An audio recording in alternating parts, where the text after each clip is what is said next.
Well, it's a very dark and dim day over the Long Beach Street Circuit as we get set to go racing once again in the Beer League. It'll be a fully fledged night race as 50 cars get set to qualify for race number 6 in the championship. This is Long Beach, the Beer League's biggest conundrum. My name is Ola Rempel alongside Austin Edstrom.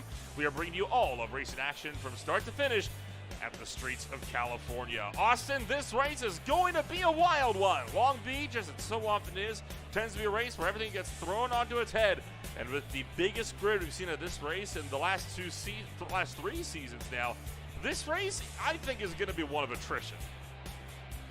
Yeah, I think that's a safe bet. You might even be underplaying it a little bit, to be honest with you. This race is going to be absolutely ridiculous. You can't see anywhere. The headlights can blind you at times. And, well, there's not really anywhere to go on this racetrack. You see them already wrecking in qualifying on the outlap. I think this is going to be one of the more hectic races of the season. I'm going to go ahead and shoot my shot and say that this is going to rival Mount Panorama from the first year that we, or first season that we broadcasted it.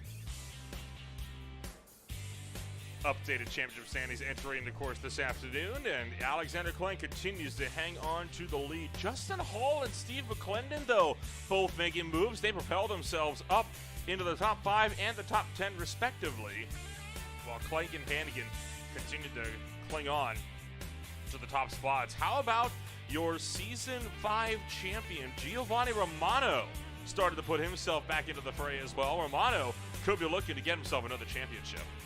Yeah, +5 off of last week from Romano. Great race last weekend and picking up a ton of points, picking up a lot of spots. But you see it's super close from 3rd on back to 10th. I mean, not even 20 points separating them. 18 from Giovanni Romano on the podium to Todd Madole back in 10th. So it's a tight battle for the championship. And, of course, the team's championship, quite a few changes, in fact, coming into racing action this afternoon. While Ice Cream and Dumpster Fire still remain at the head of the field, running 1-2. Flying Donuts overtakes Snack Attack, while the Accelerators drop 3 positions in the championship, putting the Diabetics up to the number 5 spot.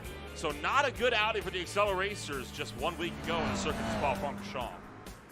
Yeah, the team championship's starting to spread out a little bit up at the top. Ice Creamers kind of solidifying themselves as the favorite, but there's a couple good battles further back. 3rd place, obviously, just 16 points, 17 points separating those guys. And well, the Party Animals a little bit further back. They got a 3-way fight for 6, so pretty tight there in the team championship too for a couple of those spots. Team's championship going to be looking tight as ever, coming down towards the last few races, and then of course nearing on 4 kegs throughout the first 5 races. We are at 3.73 kegs drank or consumed throughout the course of the afternoon. Well, throughout the afternoons, plural, so far in the season. But qualifying is getting itself underway, so we best turn our attention towards the racetrack where you've got a lot of drivers putting times down. Austin Tucker just set the benchmark time of 1:33.07 to kick off qualifying.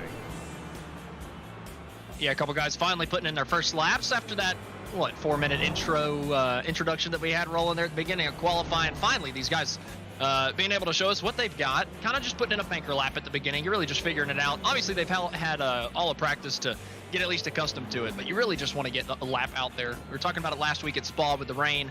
You just want to get something out there so that you're not dead last. And, well, a couple of guys doing that so far, but I think we're going to see the pace continue to climb as the qualifying session continues to go further into the night. Here comes Justin Hall, one of the other drivers looking to put down a qualifying time himself. The Ritz Machine, seeing what he can do as he's going to work his way with quite a few others around to the start-finish line.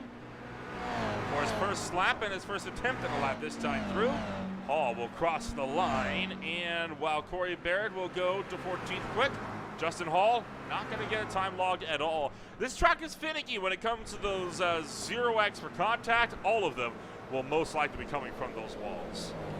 Yeah, really tight circuit here, Long Beach. I mean, there's just not really anywhere to go. You overstep just a little bit. You can't really get it wound down on corner exit and keep it out of the fence.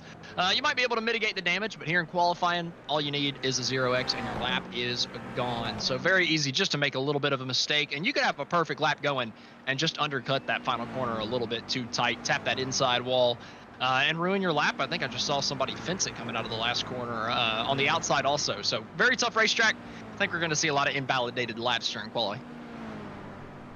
Alex Crawford putting himself third quick, not one to be held back early on. But then how about Shane Cameron, a 1:33 right on the mark. He's going to put himself up the provisional pole, only 0.04 of a second ahead of Combs. Right now, the top 6 separated by less than a tenth and a half. Yeah, extremely tight up at the top, and honestly, I wouldn't really expect that with this being a street course. I would think that this would be a little bit more I mean, it definitely is more difficult, but I would expect a little bit more field spread, right? You know, typically the cream of the crop really show out at these tight road courses. But, I mean, it's really, really tight up at the top, and it's 3 guys that we haven't seen in victory lane this year. Here you see John Nowicki currently working his way around. Nowicki making his first beer league start this afternoon. So the rookie on his, well, really his second qualifying attempt here. Make that his third qualifying attempt. Still not putting the time down, so he's going to have to hope for a better run through qualifying. What can Jonathan Lefebvre do? He currently sits 27th, trying to put himself into the top 20. He does improve, but only the 26th. And I'm just getting crash notifications, incidents, notifications all over my overlay here. I mean, it is just, it's mayhem out on the racetrack. I mean, every time I look back at my little application up here, I see another car in the fence, and I'm watching another replay of somebody making a big mistake. Shane Cameron seems to be the last one to do it. Coming out of the last corner, spun it out, finishing one of his laps, and that's going to ruin his next lap too. Right now, 29 out of 50 have put down times this afternoon. Ethan Condy coming to the close of his 4th lap. Jason Lee goes to 4th, Darren Bye to 10th, Ronenberg to 9th. So times are starting to tick in even more. And now Condy crosses the line. Still not enough to get a time on the boards. Oh boy, there's a lot of people running each other over out here, and we're just in qualifying. We're not even in the race yet, and we've got a lot of argy-bargy going out on the racetrack. People fight for every little bit of room, and everybody's just pushing to the absolute max here, trying to put in that perfect lap. And well, nobody's really willing to give up any time, especially through the fountain. If you see somebody catch somebody in the fountain here in this qualifying, they've just been running right through the guy in front. You're right on board for a lap here with Alexander Hammonds. He'll take you for a trip around the Long Beach Street Circuit, and this right here is the section that is going to terrify me. We have seen pileups aplenty in all of the races we've covered so far in this championship, and when you see a car face it the wrong way, unfazed over Hammonds, he is working his way through. This section only 2 lanes wide, quite literally cutting across the curbs, setting himself up for the Tecate turn.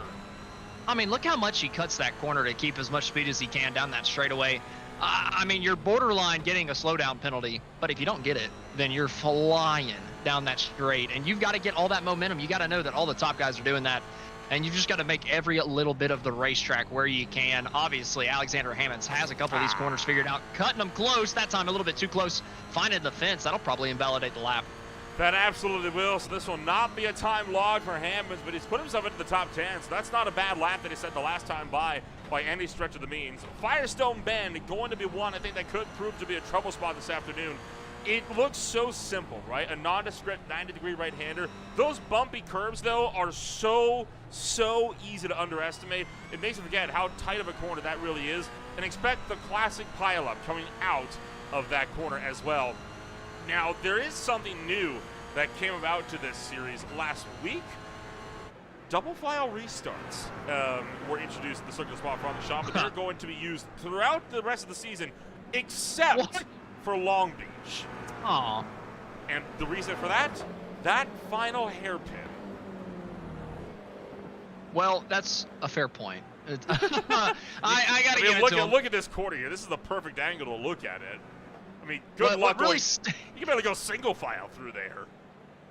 Yeah, that would have been pretty tough for these guys. I mean, these cars are pretty small. At that slow speed, maybe you could get it done, but you never know how fast that iRacing pace car is going to be going, right? It could be at IndyCar speed, and that might be a little bit too quick for these things. So I don't know. I'm upset that has to happen because it sounds like absolute mayhem, and we absolutely go giddy over lap 1 of the heat race and lap 1 of the start. Now that we've got 2 50 car grids every single time that we come out here for the beer league, we love those lap 1 chaotic restarts, and we get a lot more for the rest of the season with the double files, but I'm still upset that we don't get them tonight. How about Alex Crawford going at a 132.93, blitzes Cameron's time by almost a full 1/10 of a second, and he is the only driver so far to put down a time in that 132 bracket. Whew. Lightning quick from Alex Crawford, but that's kind of what we've come to expect from a perennial championship contender, I'd say. Laying down some absolutely lightning quick lap times, but not as quick as John Combs. Combs was the initial guy to go out and set one of the fastest times. And now he gets pipped by Alexander Hammonds by 4/10. Good grief. Everybody was struggling to put down a time faster than Cameron, and all of a sudden, 3 laps coming in, one after the other. And Hammond's almost half a second up on Cameron. He's a 1/4 of a second up on Combs. Where does this pace come from all of a sudden? I wonder if the track has cooled off at all. We've gotten down to, let's see, we are officially at 12:30 at night, and we've got time moving at 8 times the speed of normal. So we're going to be moving through the coldest part of the day. The track could be getting colder, and these guys could be finding a little bit more grip out there. Adam Jackson just now starting his 7th lap, and he is still not put a time on the board. It's 6 tries, and so far he is 0 for 6. Not a good feeling for him. Stefan Purcell is also on the racetrack trying to put down a time. Drivers that have not put down a time, but that are not on the track right now: Chase Ellis, Jonathan Lane, Giovanni Romano, Adam Klein, and Alexander Buehler. Alex Crawford has just laid down a 132.26. Hard hit for Purcell. Just drilled one of the dumpster fire cars into the fence. Oh my word. I don't think anybody's touching that Crawford lap time. No kidding.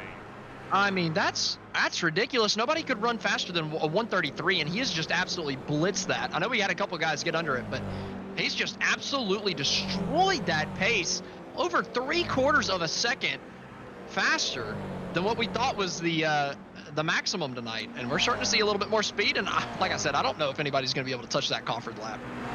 Justin Hall goes to 12th quickest on the boards. Austin Tucker shoots into 3rd, but it's not going to be enough. Still sitting half a second off of Crawford's time. That is a lightning time for that number 19 car, and I think that pole position, I'm with you, I think it is very much secure. I wonder if he just got a massive toe. I'm about to go back and just watch that lap. I've got to figure out where he gained this time. I'm looking down the straightaway. He's got absolutely nobody in front of him. I mean, there's no way that he got a draft on this lap that meant anything for him. He just absolutely blitzed the field with this lap time. I know there's still 7 minutes to go, but I mean, he's got everybody covered by a hot mile. So I'm just fascinated. There's just absolutely no mistakes. Maximizing the track. I'm telling you, he's come so close to hitting the fence in half the corner so far on this lap. And I mean, just all the way out to the wall. Not anything between it. Barely fit a piece of paper between his car and the wall. He has absolutely blitzed this one. I think he just decided he was done playing games. And a lot of these drivers, they tend to pull their punches quite a bit on street circuits like this. Because it's a street circuit, right? The walls are right there. You got a hard wall instead of soft grass that you can run out to. So a lot of drivers pull those punches. I think Crawford decided now that he's got some good times on the board, he was done pulling them. I mean, he's getting so close to the fence in these corners that he takes the fast right-hander before you go down to the last sector of the racetrack. And from the internet side of things, there are sparks flying off of the car and the wall as if he's hit it, but he doesn't get a 0x. Doesn't actually make the contact and gets through. I mean, it's just, I don't know if I'll see I don't think we'll see a faster lap. I know we still got 5.5 minutes, but I mean, I don't think you can get closer to the edge than what Crawford was on this one. Well, in preparation for this race, as we continue to watch qualifying panel now, coming on up, it's a busy week on Green Flag TV and a pretty big week as well. The Speed Tires Plus Cup Series will be closing out their championship tomorrow night at the Iowa Speedway. It's going to be a wild run as these drivers will go racing for one final time before season's end. On June 15th, Austin, you and I have a very busy day. The VSCA Sports Car Championship has their 6 hours of the Glen. That'll be at noon Eastern Time. That'll, of course, be at Watkins Glen International. And pretty much immediately after that, just a couple hours later, it'll be the TGG IL Truck Series running out from North Wilkesboro Speedway for their penultimate race. Aaron Raymond has the chance to lock out the championship 1 week early, being almost 40 points clear. Meanwhile, looking even further forward into the weekend, the Classic IndyCar Series on Sunday morning. They have a huge race as well. Their first Triple Crown event, 500 miles around the Pocono Raceway. It's a big week for racing here on the channel. Yeah, we got a lot of work to do. Saturday, I'm going to need all of my throat lozenges ready to go. I mean, we're going to be absolutely busy as hell. I mean, that's what, 8-9 hours of announcing in one day for us. I'm looking forward to it. It's going to be tough, but it'll be exciting. Especially the Glen, man. I absolutely love that racetrack. Obviously, I'm more of a NASCAR guy, and that track puts on a hell of a show, around that place, or in that car, and they do it also for the sports car stuff. It's literally got me into the sports car racing. It is such a phenomenal racetrack. Cannot wait to get that started later this week. Well, we'll be back in just a moment with the rest of qualify. We're going to jump back for just about 30 seconds, though. Got a problem to take care of here behind the scenes. We'll be back in just a moment on Green Flag TV. Stick with us.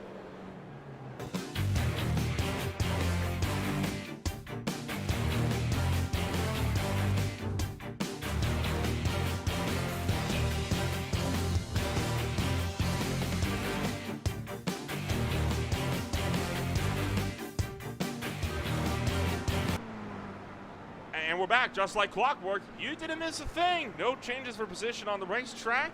Problems are now sorted as qualifying is continuing underway. 45 drivers have put down times. We are still waiting on the back few. I believe there's now up to 52 cars trying to put down times, but at least 6 of them aren't on the racetrack. Oof, we've got a field and a half here. The fountain on lap 1 of both of these races, Nolan. I'm telling you, it is not going to be pretty. And it's going to be fun for us. But the guys in the field, they are going to be a little upset going through there. If that wreck happens for 5th or 6th, way up the racetrack, we're very likely to get a 40-car parking lot here at Long Beach. I mean, we came pretty darn close to it at in the Mustang season, right? 2 seasons ago. They piled it up there in that main event. It might be a repeat this afternoon. I mean, it's the beer league, right? We become used to it. Like Mount Panorama in the Mustang was the funniest race I've ever gotten to watch in my life, and I really feel like we're gonna get a repeat here tonight, and I am ready for it. Quite a few drivers looking to come around, and they are now starting their final attempts. There will not be enough time to put down a second lap. Evan Campbell crosses the line, goes 15th quick, so a big improvement there from the 71 machine. Everyone further behind, still in lockstep as we try to close these times out. Jason Lee can't improve in 10th, and he is going to be calling it quits for his qualifying effort. Yeah, coming down to the end of it, just about a minute and a half left on the clock. Anybody passing the line from this point forward, that'll be their last lap. So we've got to keep an eye on. Well, actually, they won't be able to make another lap as qualifying ends right as the clock hits 0. So a couple of guys already pulling in. Their last lap wasn't any good, so deciding to end their qualifying a little bit early, get a little breather in before that heat race. It is just a heat race, but it is still 15 minutes around this place. And well, whenever you're out here with 49, 50 other drivers, it's gonna be tough. It's gonna be a workout. You're gonna want a little bit of a break after a tough quali session. Keaton Crothers goes 16th quick on the boards. No improvement for Tom Madole.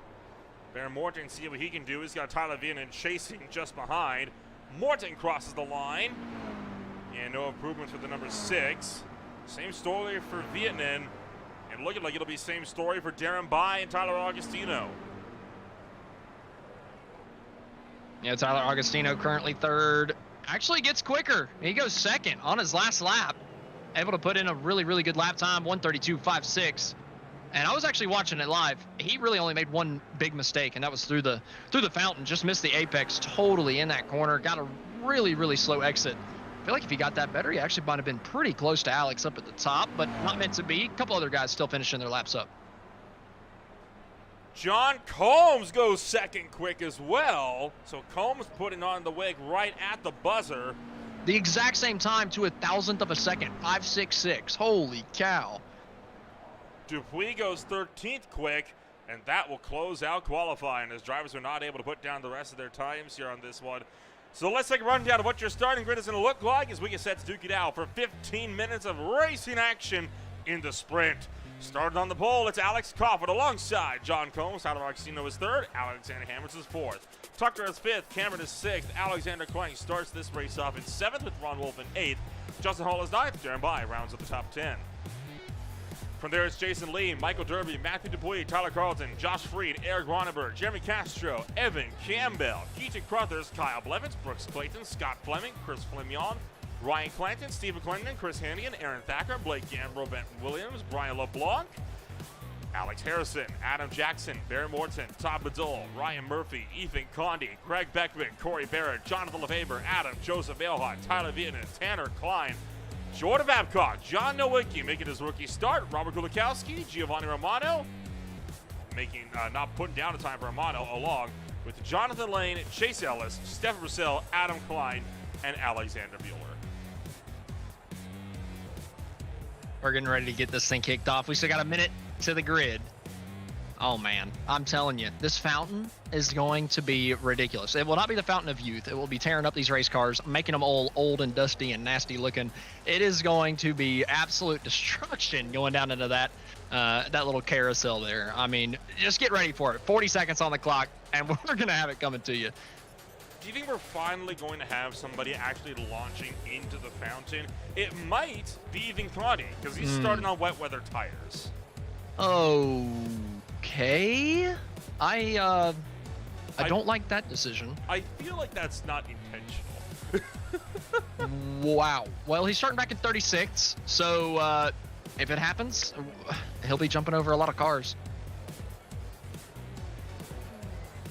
Less than 10 seconds remain on the clock before we'll get set to go racing here for the sprint at the Long Beach Street Circuit.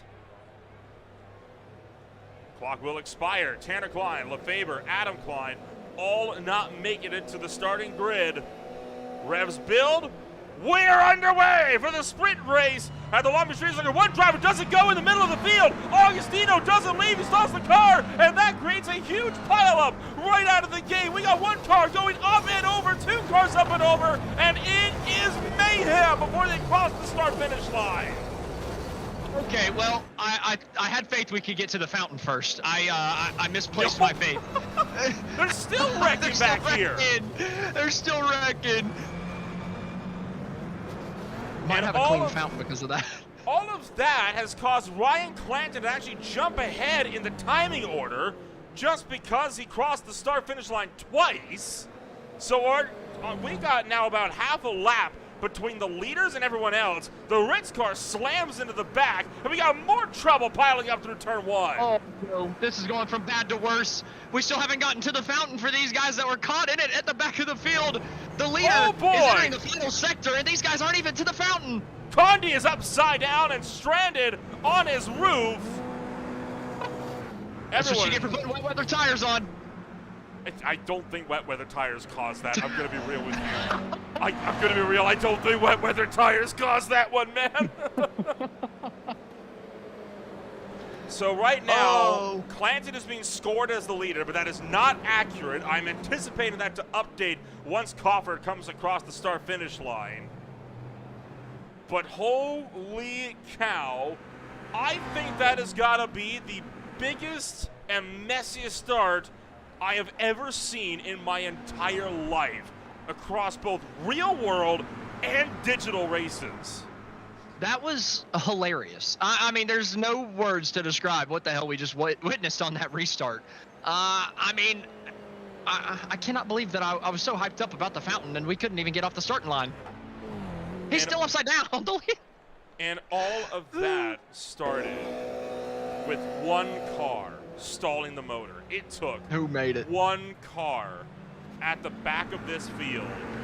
It was the Ritz car of Justin Hall, and that caused all of this. There are guys just now coming out of the final corner, and they are already blockaded at the start-finish line. There's literally nowhere to go. And at this point, everybody's just hitting their gas, hoping to be one of the guys that gets through, so you see people spinning each other out even further back. because everybody's just really impatient trying to get going, and it just makes the wreck continue for an eternity. I mean, it's oh, look, we have another one upside down. Drove into the fence on the outside. That was and, Freed well, I that guess got that's upside karma. down. I mean, what in the world? And then coming around for everyone else, we're keeping with this replay here because this is where it falls apart for a second time. Cars getting kicked every which way. Ethan Conde gets flipped up on his side and then fully onto his roof. That was the wet weather tires for sure. If he would have gotten to the fountain and flown through it, then maybe he would have had enough wetness on him. Holy cow. I have never seen that ever. Is Beer League going to make the iRacing not top 10 for the second time? They very well might. If anything deserves it, it is that. Oh my word. Well, we still have one more start to go. We could outdo it. That could have been the warm-up act. Well, like I said, we haven't gotten to the fountain yet. Boy. We haven't even gotten to see the fountain. I kind of got to see the fountain, just not. Well, we might see it there. Kyle Blevins and Derby going side by side through the fountain section. We're almost a third of the way in. Covenant is 4 seconds up on the field. Already, we're only left with 43 on the lead lap. Yeah, you typically wouldn't expect to hear that. We have at one a in the road fountain. course. Oh, It has happened. No. Is that Chris Hannigan? It sure is. And I want to know, how did he get there? I don't think that there are any rings in the fountain there, Sonic. Not quite. Did he? What in the... He tried to go the other way around. Okay, well, I just referenced the not top 10 that they made, and that one was Chris Hannigan trying to go through a through a barrier that wasn't there. He's blocked by I feel the like camera crews and track marshals. Oh my word! I feel like this is a repeat of his not top 10, and then He okay. tried to monster truck over it, I think, to try and get back onto the racetrack, and it just did not go to plan. So he's going to sit there for the... been killed by a lap car. Our race leader is getting passed. Was it Conde by any chance? It might have been. Take a look It was back. an orange car. It sure was. Ethan Conde, side by side. Oh, boy. Conde went straight on into the tires. Confident and nowhere to go. That's the danger of a street course. If somebody wrecks in front of you, you're already committed to the corner exactly how you need to go through it. There's honestly nothing you can do to avoid that accident. You can't rip that wheel to the left and miss it. You've got to get slowed down even more, and, well, you're coming through that corner. I mean, breakneck speed. This is insane right now, what we have got going on. I mean, this is a complete and utter madhouse. This isn't even the main event. I know it isn't, and that's what terrifies me. And that, frankly, is something that should terrify everyone. And I got to point out once again, I think this might be the second week in a row that I've said this, but I'm absolutely loving the heat race change that the Beer League has made this season. It has been fantastic getting to see 2 races of 50 cars out on the racetrack. This little 20-minute or 15-minute dash is just always filled with excitement. Do you think it's of any coincidence that a majority of these absolutely monumental pileups happen in the sprint race when there's only 12 cars going for points as opposed to everyone going for points? Well, it's that and the abbreviated time limit. You've got 15 minutes to make everything happen. You know, you get that main race, you've got 60 minutes, you've got the opportunity for potentially 2 cautions to come out to jump, mix up the strategy a little bit, and I just feel like there's more opportunity over the course of that race to make up spots, get towards the front. Here with only a 15-minute race, if you're starting in 40th, you better go and get everything you absolutely can right off the bat for maybe getting points in the top 12, but also, if you don't finish in the top 12, it's still for your starting position. You got to get up there. If you can make up the gap to 20th from 40th, well, half your work is done for the main event. Racing action continuing on in the meantime as drivers try to sort themselves out. Right now, Alexander Hammonds is in a battle for that race lead of the sprint race. John Combs sits 0.3 of a second behind him. And I think we may have just had an incident. We sure have. Jordan Babcock is facing the wrong way. He may have got into this one here with Steve McClendon. That's a tough spot to turn it back around, so you're really just having to pay attention to your relative, hoping that you see like a 10-second gap at some point. Oh, just gets in way Good too hot. grief. Holy cow. Talk about a rebound on that one. Yeah, they got some trampoline pads in there. How dare you steal my joke before I said it? How dare you? Oh, I got it. Oh! Chase Ellis spins around and no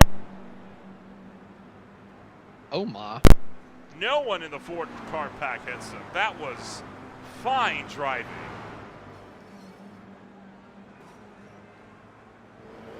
We've got more people joining Chris Hannigan. I think that's Brian LeBlanc that's right there now. You know, it's going to take a long time after the leaders have finished this race for it to finish. We've got more trouble in the background here. Alexander Klenk is facing. Crawford! Crawford spun it out, coming out of the fountain again. Bad to worse for Crawford. I mean, I guess typically he starts at the back anyway, but that was not intentional, and now he's calling it quits. Well, it wasn't the way he was hoping to go out, at least. We take a look back. Tyler Carlton, Alexander Klenk. Same deal, just overshot for Carlton. Nowhere for Klenk to go. Yeah, there's just absolutely nothing you can really do in that situation. You're just kind of caught in the tracks that you're driving in, right? I mean, you're basically on rails at that point. Can't really change anything about where you're going. But, man, we got to oh, man! It also doesn't help whenever you get driven to the outside fence.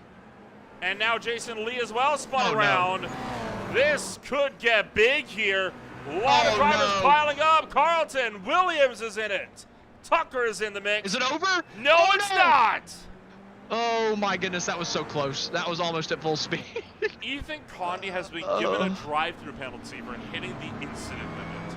What? In the, under 10 minutes in the sprint race. What? The wet tires, Nolan.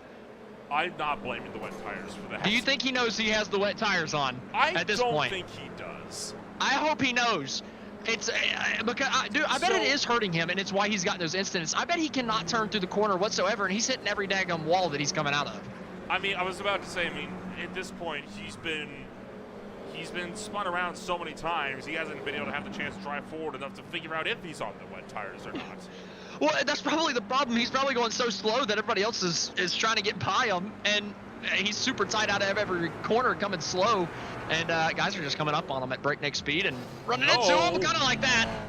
That was Ronenberg, and I can guarantee you with all that damage on the right-hand side, Ronenberg had just found the wall. Yeah, I think that's a fair bet. That corner seems to be the trouble spot here, I'd say. I think that's probably the most difficult corner on the racetrack for these guys. I mean, you're coming in at such a ridiculous speed, and you're trying to carry it all out of the corner. It's not really about getting it slowed down and then accelerating out of the corner. It's about keeping the momentum up the entire way through it. And, man, it just leads itself to being a really tight exit and a lot of guys hitting that fence. Justin Hall finding himself facing the wrong way. The driver of the Ritz machine, of course, having had I believe the technical term is a subpar start to his race. On the plus side, he took a lot of his competition down with him. So he didn't lose too many positions. He's still running at 13th. Take that how you will. Well, here's the deal, though. If he hadn't had made that mistake, he would probably be in the shouting distance of the top 12.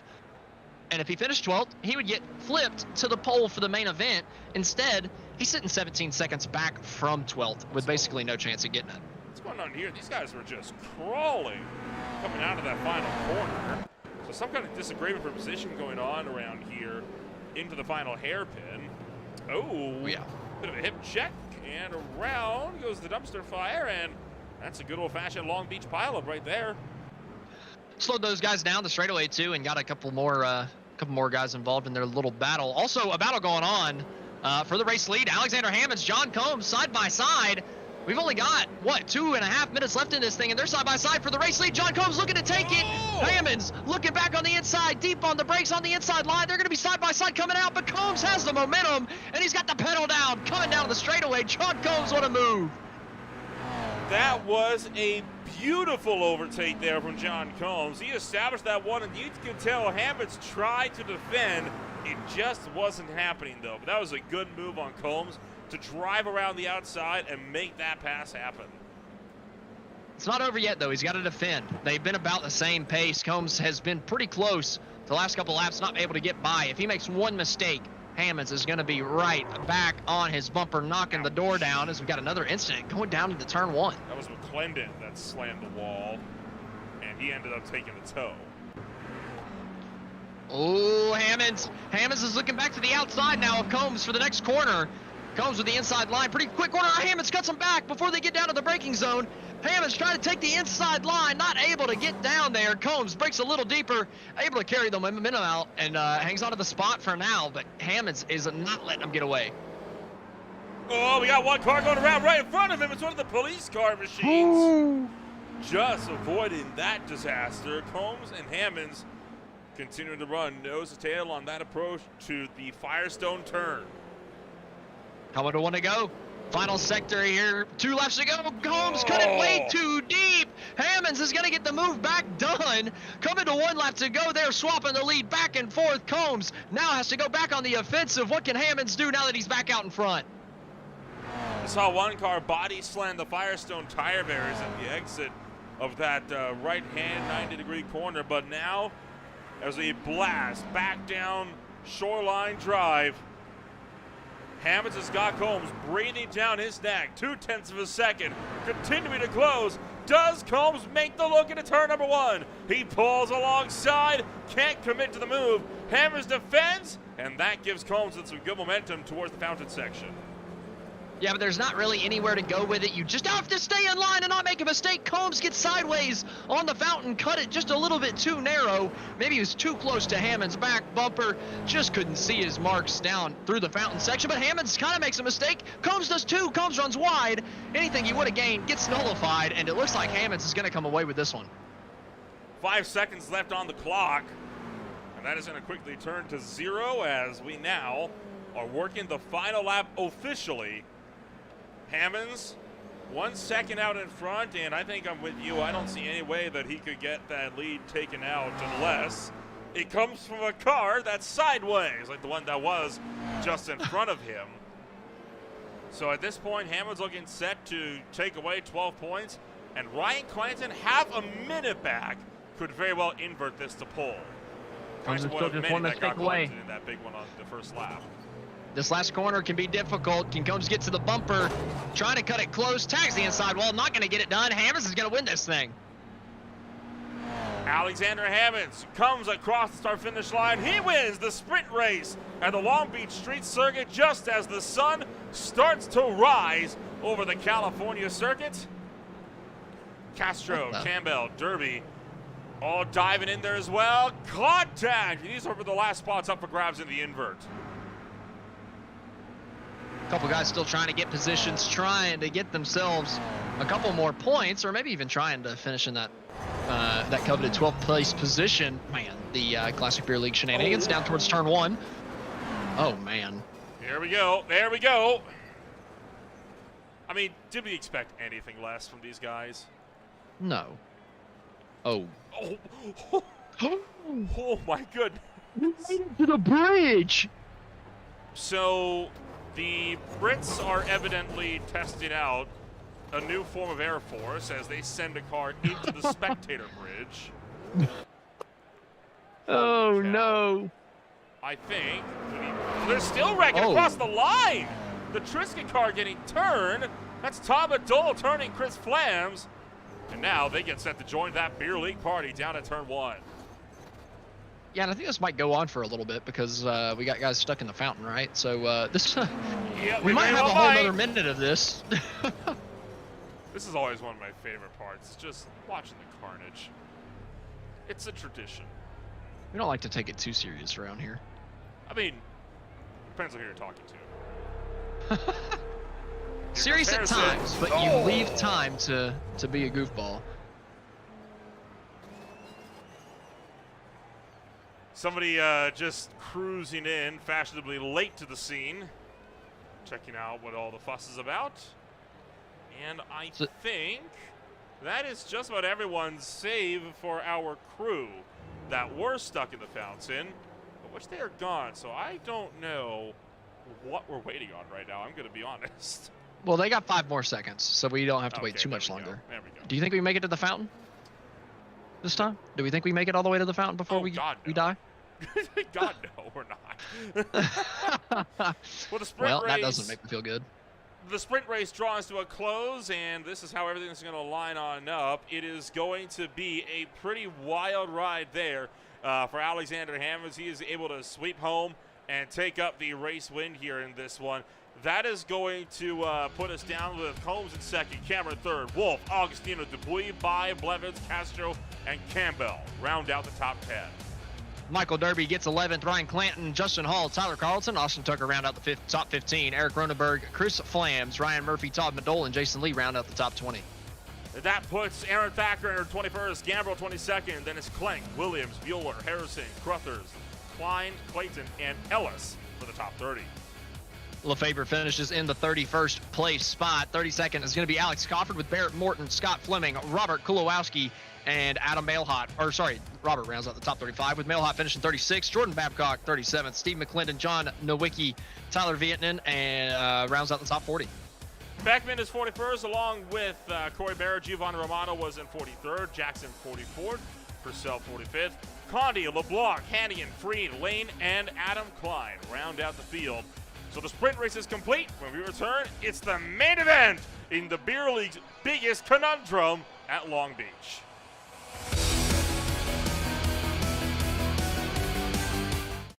Racing isn't easy, but experiencing it is. iRacing puts you in the driver's seat with the industry's leading sim racing game. Drive on laser scan replicas of the greatest racing circuits from around the world. Go head-to-head against other drivers chosen by skill-based matchmaking to ensure competitive racing at every level. Compete across all your favorite series. In officially licensed cars, engineered to deliver the most accurate driving experience possible.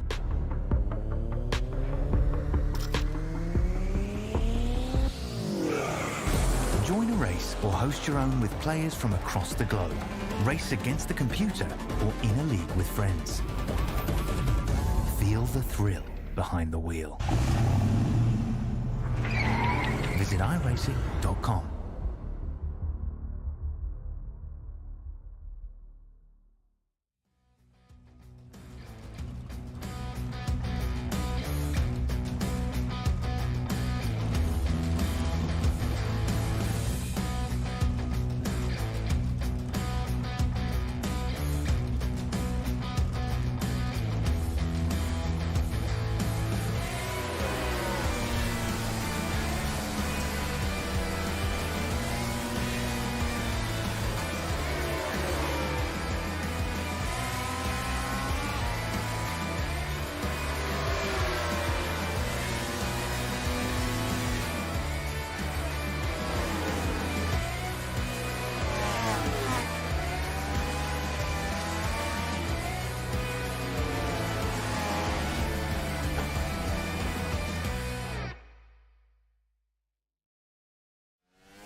Welcome back to the Long Beach Street Circuit. The sun has pretty much fully risen, and we are ready to go racing once again at this beautiful California circuit. Austin, that was one of the wildest sprint races I think we've ever seen. One of the messiest for sure, at least in terms of race starts.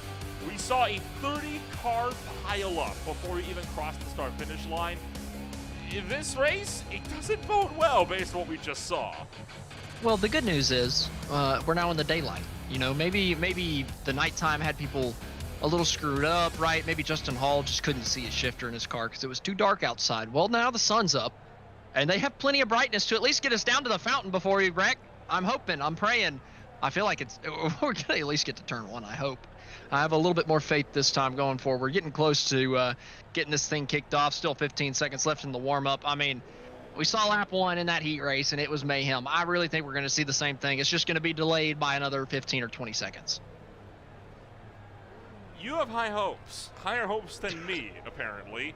But You think it's going to chunk off on the start? I think it very well might, you know? Oh, man. Well, the checker flag is going to wave on this 5-minute warm-up session. We are ready to duke it out once again over here at the Long Beach Street Circuit. Let's take a rundown of what your starting grid is going to look like for 1 hour of racing action coming on up on the streets of California. Starting on the pole in the main event is going to be Ryan Clanton alongside Michael Derby. Evan Campbell was in third with Castro in fourth. Kyle Blevins starts fifth. Darren Byan sixth. Matthew Dupuis seventh. Tyler Augustino was eighth. Ron Wolf ninth. Shane Cameron 10th. John Combs and Alexander Hammonds close out the top 12 invert.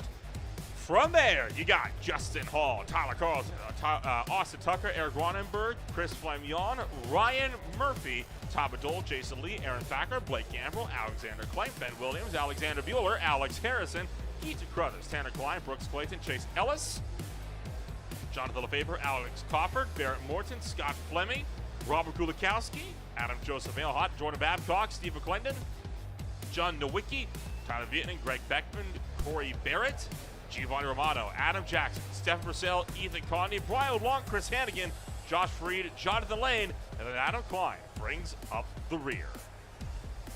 Woo! I get more impressed with you every time you do that, buddy. You still have a whole minute to spare. You're getting better at this. A little bit, yeah.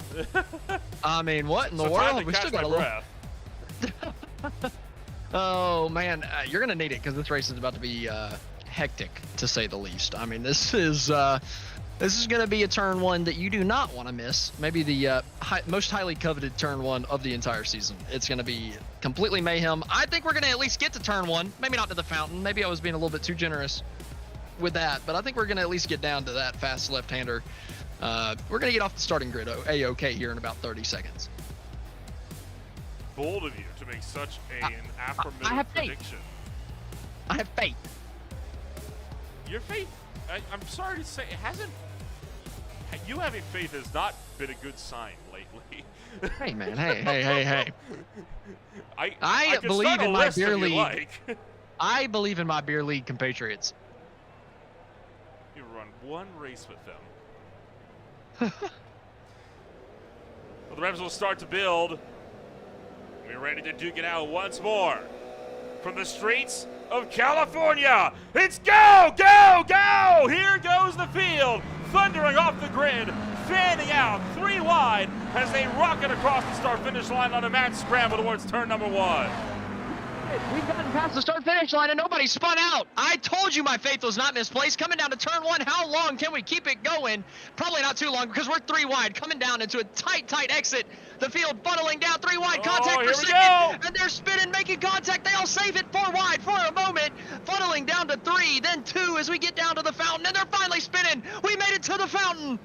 And here's the pileup. Nowhere to go. There's nowhere at all to go. Drivers cutting through the flower gardens. Absolutely infuriated the lawmakers. One car kicked up on its nose. It was one of the dumpster fire machines. And other than that, I think apart from 1 or 2 cars actually sideways, everyone else just had to tiptoe their way through that mess.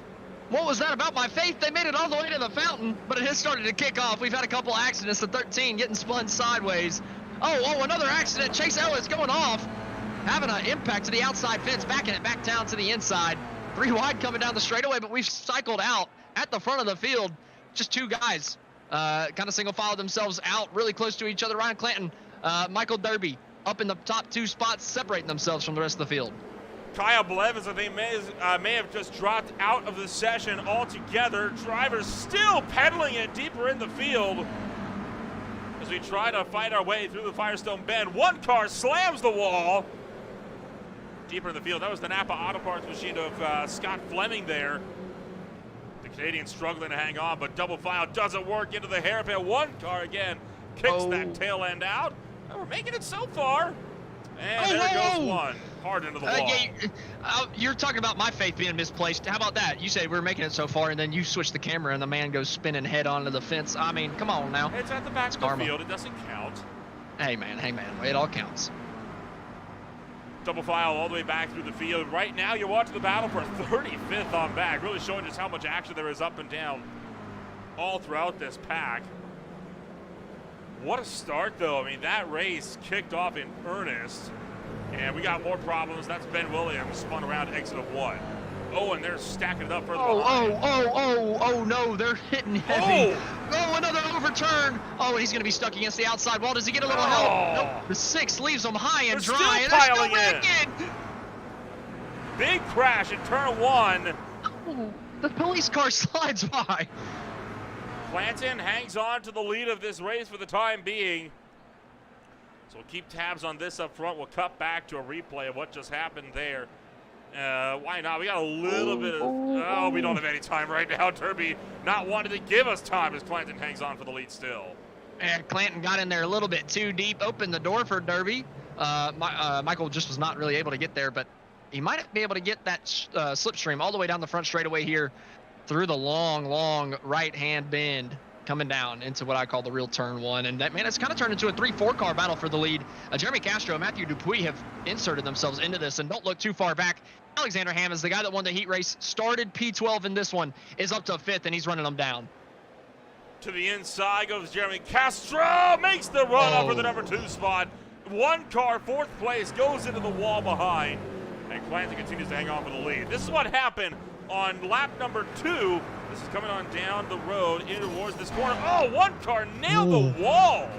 And that is what really kicked all of this off. There you see that 1 car getting picked up and over. And now watch, everybody here comes screaming in.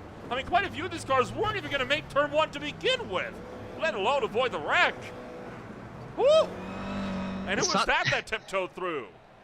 Going back to the first heavy impact at the start of that, it's not the speed that kills you, it's the acceleration and deceleration. And if this was real life, this would have been a neck breaker. I mean, that was a heavy bit of contact to the inside wall. Thank goodness these guys have a instant repair, but it still caused that massive pile up. I mean, there's just nowhere to go down into the first corner here. If somebody gets into the accident, gets into the outside wall, and you see it, just about nowhere to go. Luckily for him, the seas kind of parted for him at the right time.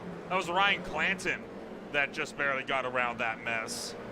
Holy cow, what a ride for quite a few of these drivers. We got 1 more going around. That's Evan Campbell getting tipped into 71. I got to point out, Hammonds was making up ground on these guys, but he's had something go wrong on this lap too, because he's dropped off to 5 seconds back. He was only 2.5 back from the lead before this last lap started. So something pretty major has happened to Alexander Hammonds over the course of the last lap.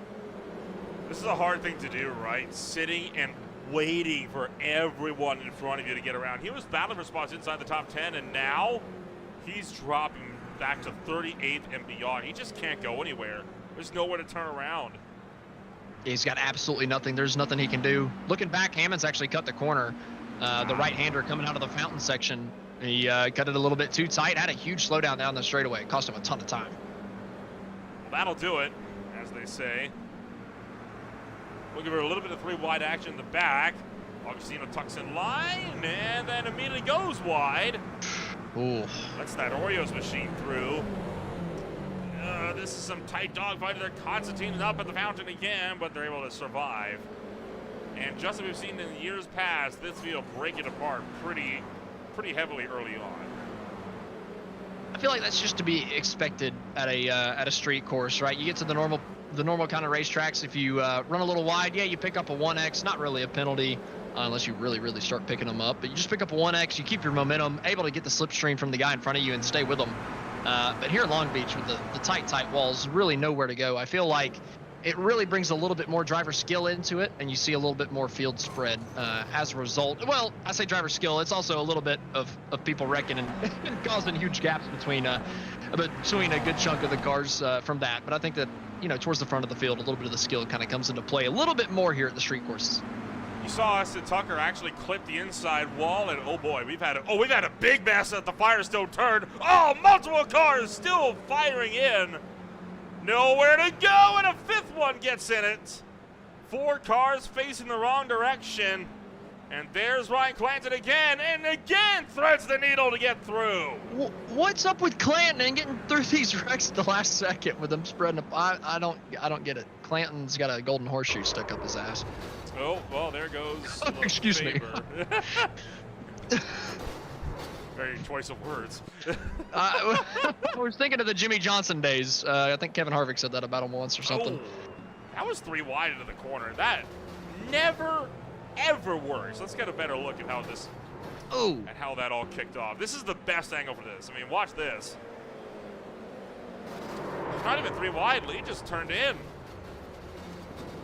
It's about what, 7, 8 cars total getting jammed up in that. Ben Williams with a near miss as well. And then here comes Ronenberg, and here comes Clanton right in the back. I don't get Clanton. Does he actually get through here unscathed without hitting anybody? Didn't hit a thing. Oh my! What in the world is with Clanton, man? I mean, they're leaving him just enough of a gap, and he's putting it there. Credit to him. He's getting by it. He's picking up a lot of free positions. So he's got to be loving it. Ironically, usually the gap opens up when people start to drive away from the wreck, and they make a hole for him. That is pretty natural, I suppose. He's just showing up to him at the perfect timing. Perfect time. I mean, I think he's definitely been caught in a couple himself because I think he's a little bit further down the running order. Actually, sorry, I saw Clayton. I don't know exactly where Clanton's running. So many people in the race, it's almost it's so hard to keep track of all of them. Chris Hannigan trying to battle for positions. He is right now running 18th. Romano, Clayton, Murphy, and Fleming all behind him as they drive through turn number 1 back into the fountain section. So far, Hannigan also doing a good job. We also got a side-by-side fight for the lead. Jeremy Castro has pounced, and Ryan Clanton going to be dropping back.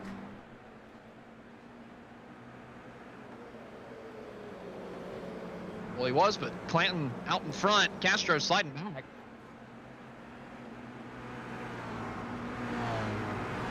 Out in a side-by-side battle. Michael Derby, what has happened to Castro? I mean, he slowed down way early, but the caution flag's flying. Yellow flag is out. And we are going to be under the caution for the first time this afternoon. And I think Castro just finally got the move right as the yellow came out. Robert Kulikowski. Well, that's not the line through turn 1. But, yeah, yellow flag out for the first time this afternoon. Let's take a rundown, actually. Let's watch that pilot that we had into the fountain section on lap number 1.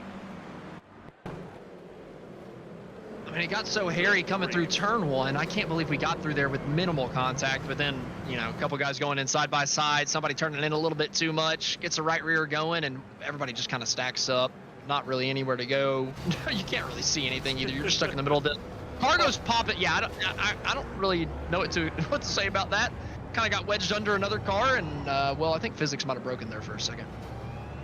Well, we've seen it happen before in these club-style cars, right? It's not too unfamiliar, but yellow flag out, only 10 minutes in. This is a very early yellow flag. Now, the last time we were out at Long Beach, we got a very early yellow, right? And then the green flag dropped, and we didn't even make it to the start-finish line before the caution came out again.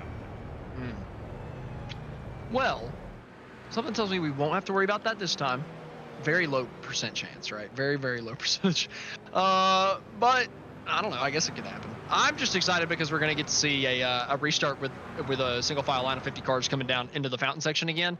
And I imagine down that straightaway, a couple of guys might be able to get, you know, side by side. We could see some battles again headed into turn 1 or into the fountain, and it could all get congested up just like it did at the start.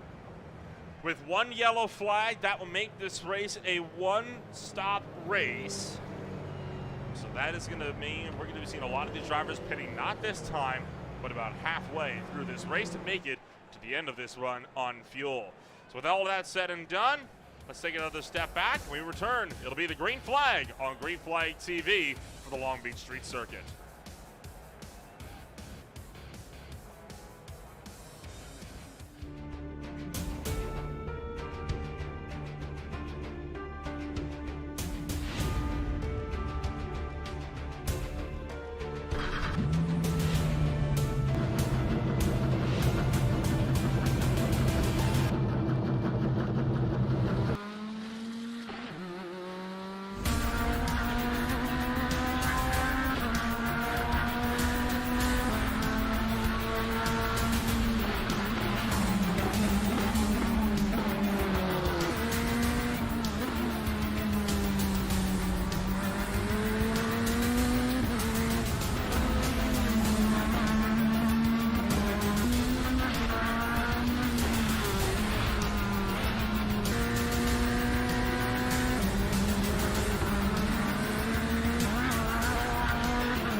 Welcome back to Green Flag TV. Lights are out aboard the iRacing safety car. Quick yellow flag because pretty much everybody was out on the lead lap and stayed on the racetrack. A few drivers did come down to pit road. Notably, the top two. Jeremy Castro is now to the lead.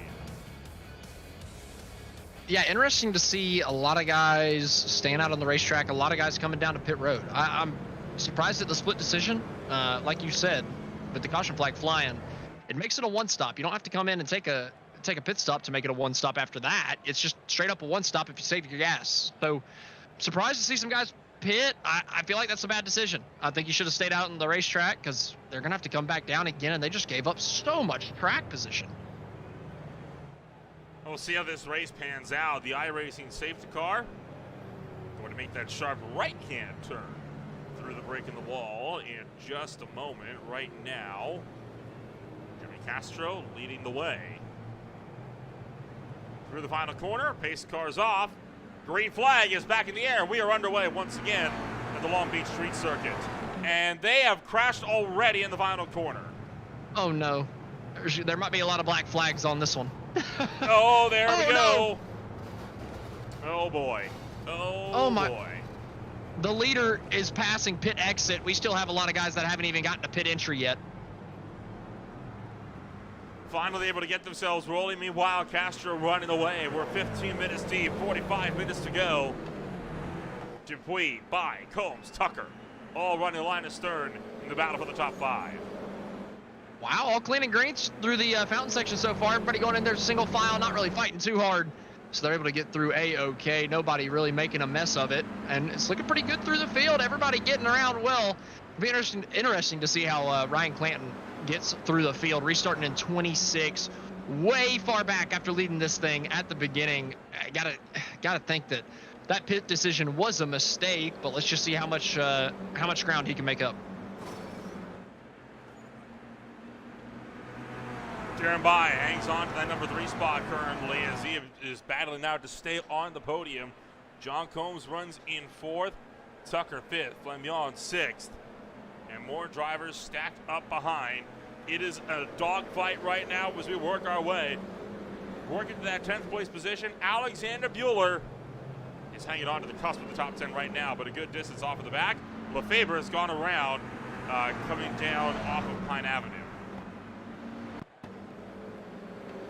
Lefebvre here on the outside, not really getting to the apex and just getting clipped by, I believe, LeBlanc behind him.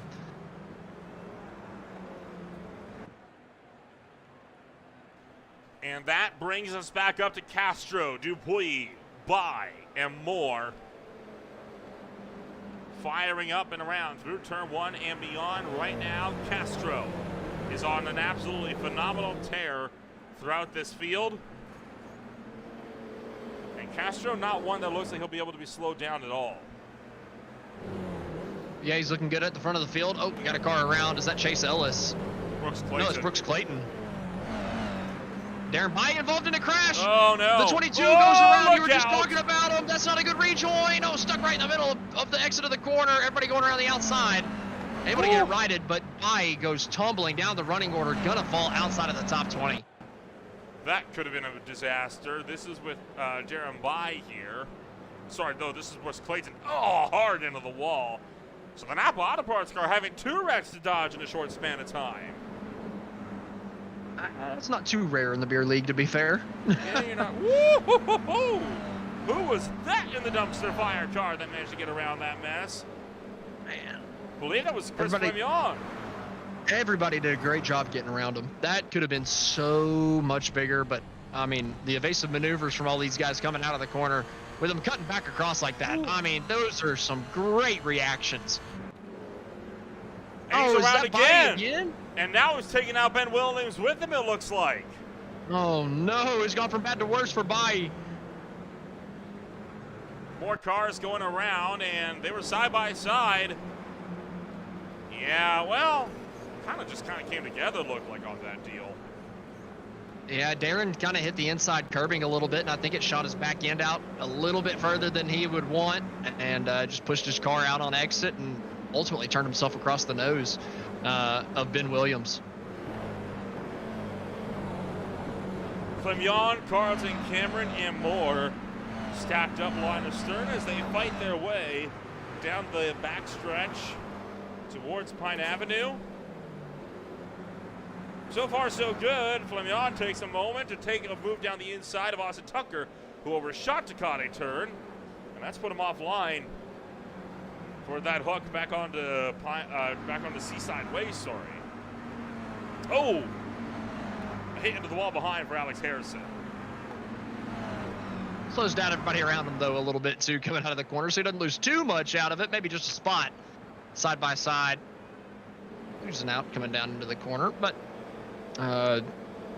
Jeremy Castro is getting caught up at the front of the field. Matthew Dupuis is within half a second coming out of the final corner, and right behind him is John Combs. He's looking as hungry as ever. I mean, it's tightening up for that race lead. A couple of these guys are firmly within the slipstream now coming down that straightaway. Dupuis and Combs are going to be flying down to turn 1. And even further behind them, Thacker, Harrison, and Moore in a big battle for 11th place on down. So Ruffles v. Sour Patch Kids. Which one comes on top? Are you one for the potato chips, or are you one for the little gummies? Personally, I'm one of both. That's the weirdest question I've ever been asked in my life. I'm definitely for the potato chip. Then may I introduce you to Mr. Pringles just behind? Oh, Pringles suck. Okay. Fair. I hate Pringles. I was trying to come up with an excuse, but I couldn't find one. Oh man, those things are absolutely disgusting, man. I mean, why in the world would you put one of those in your mouth willingly? Weird. I did it once upon a time. They were like Yeah, a, you they were like do a it once to jalapeno try it. flavored one. You do it once to try it, you realize it sucks, and you never do it again. I didn't mind the jalapeno ones. I didn't They're mind making it. further back, about 7th place. I can't quite tell who went around. I think it was Austin Tucker Oh, who went hard on boy. the outside wall, and it's causing a huge stack up coming out of the last corner. More contact. And they're still trying to get themselves righted. Tucker's reversing all the way down the straightaway. Tucker's trying to get out of the way. He's gonna find an opening. He can turn it off the wall. He turns it towards the wall, keeps it out of everybody else. Tucker's still reversing down the straightaway, trying to just get to the next corner, bounce it off the tire barriers, and fling it into first gear. Justin, there's a car there. There's a car there. He's just back. Well, I mean, Carruthers isn't going to complain about that. That helped him out perfectly. I don't know if I've ever seen somebody reverse down an entire straightaway to get their car turned around. That was fantastic. I mean, hey, you got to do what you got to do, right? If you're not finding room where you're at, you got to make room somewhere else. I mean, he's losing 30 places because of it, but it was still impressive. Justin Hall, oh no. Oh, just lost it.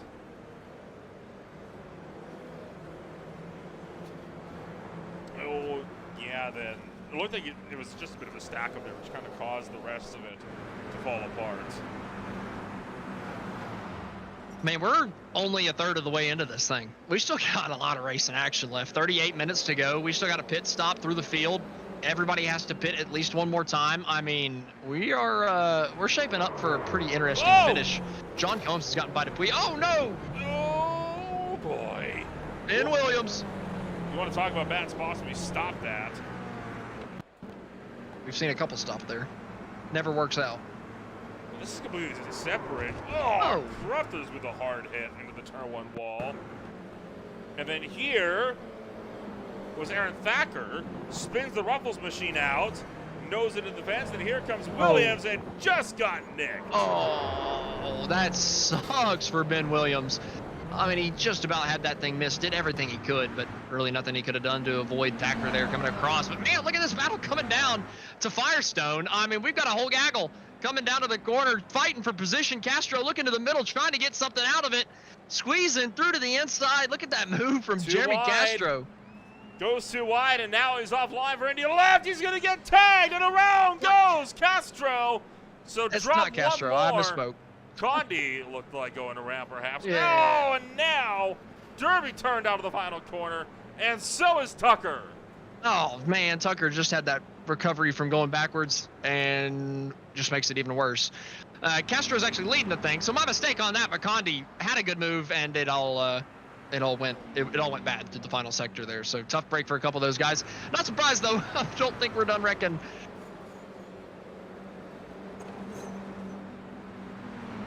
Just whenever you get a big battle pack like that, something happens and it falls apart. And again, I think a lot of the problems with a lot of this is just the tight nature of this track. As into the wall goes Corey Barrett. There's just nowhere to hide. This really is like the Dover of road There's nowhere to courses, turn right? around either. Yeah, there's nowhere to hide. Oh, boy. Oh, he's going to have to do it again.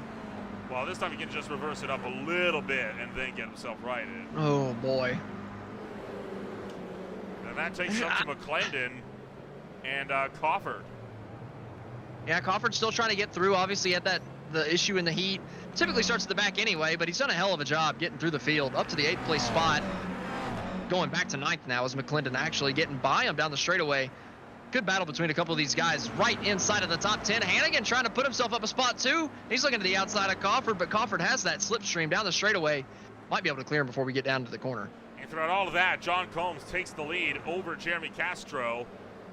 Reason as to why that happened. No, hard into the wall for Hannigan. And that is just taken out all 5 in the battle pack. Oh my word, McClendon completely missed the corner. Hannigan drove it in too deep. Crawford was the only one that took it right, but he was just a victim of circumstance coming through. And now he's tumbling down the running order after he had made all of that ground up. Now he's looking at, he's in 20th. This is the pass for the race lead. John Combs on Jeremy Castro. Got a slingshot down to Shoreline Drive and sent it down the inside into turn number 1. Great move. Yeah, that's how you go. That's how you make the move down in turn 1 without junk in the field. Good job, John Combs. And now Castro dropping back to 3rd as well as Chris Flams gets up to the number 2 spot. Carlton hangs on to 4th. He's trying to see if he can hunt down a podium finish. Man, they're still just battling. There's battling so tight up towards the front. And look, it's a lot of names that we typically don't see towards the front. John Combs, I mean, we see him towards the front, but he not typically challenging for the win. None of these guys really. Chris Flams, Jeremy Castro, Tyler Carlton, Matthew Dupuis, Shane Cameron, all these guys in the top 6. I mean, have any of them won a race since we started broadcasting? Combs, maybe. Not that I can. I think Jeremy Castro may have won one as well, but not that I can remember. Combs might have won one in the late model, but what I'm saying is these are not the normal everyday contenders that we see week in, week out. Nothing against them, but they're putting on a hell of a performance here tonight, really taking it to the rest of the field. They do what they got to do. They know that some of these drivers are struggling and they're dropping down, and hey, now they're starting to make those moves when it counts. Alex Crawford is into pit road and around at the back. Not sure who that is. Ryan Clanton. That side was to the back of the field. A driver that used to be up in the race lead before that first caution. And that pit stop, I was talking about it beforehand. It was just not the right move. You're in the race lead. You got the clean air. The caution makes it a one stop. Why would you come down pit road and give up all that track position? And it's all gone awry. And it's honestly a mistake on his own. Just drove in too deep to turn 1, hit the tire barrier. And unfortunately, that drops Clanton way down the running order. Got hit by somebody else at the driver's side door. Oh, did he? Yeah, it kind of got pushed along. We'll take a look outside and see if we can track who it was that got into him. But he definitely got there was a secondary hit in there for sure. Well, that's not going to help much, but I thought you meant. Is that Carlton? No. I thought you meant going into the corner, like in the braking zone. Oh, somebody's got a drive through. Robert Kulikowski getting the first black flag of the evening, and right after it, Brian LeBlanc picks up the second. These are very early points to get these penalties. Usually these are penalties that we don't see coming down until within like the last 10 minutes or so of this race. We're not even at halfway yet. And not to mention, Which makes... we've seen one sooner. Ethan Cotney, it took him less than 10 minutes to get one in the sprint. But this really makes me think we're going to have half the field getting black flags by the end of this. I mean, there's just been so many incidents. Everybody's been involved in something. Saw Giovanni Romano fighting against Chris Hannigan, keeps the number 4 car at bay. This is the battle for 8th, 9th, and 10th, with Josh Freed tagging on the rear. 2 minutes away from halfway. Evan Campbell's had an accident, and again, coming down to turn 1, completely outbraked himself. Not really an accident, didn't hit anything, but just has to slowly turn around on the escape road of turn number 1 to get his ship righted. But I mean, every time I look, like just like the heat race, every time I look up to my little incident alerter, I'm getting well, I'm getting flashing red signs of people crashing. Eric Ronenberg, Jason Lee, Bear Morton, Adam Jackson, Brooks Clayton. All in the battle for 14th. Ronenberg was the driver that drilled Clanton when he overshot turn 1. Now doing a good job on trying to see if he can hang on for that 14th place. Well, and I gotta say, Chris Flams passed Jeremy Castro for the 2nd place spot, and he's run down our race leader. He is within half a second of John Combs coming through the fountain, and Combs is behind lap traffic through the tightest portion of the racetrack, losing him some time. The traffic actually decides to pull out of the way after the fountain, but Flams has closed the gap. So a near impending battle then it would look like for the top 2. Well, it looked that way, but through the fountain, Flams had closed it to half a second, but through the fountain, Combs actually stretched it out a little bit. Flams had a little bit of a mistake, but Flams has looked consistently faster. So if he can keep that thing straight on, I think that he would be A-okay, but we might be getting ready to have a yellow flag come out. You think? I do think. Explain. I just have a feeling. Tanner Klein goes into the wall. I don't think that's quite the feeling. We don't do yellow flags for incidents. We do them for randomization. Don't worry about it. It's happening. And overshot, hard hit, and we are halfway. Right on time for a caution. I'm feeling it. Within the next minute and a half. Within the next minute and a half, it's happening.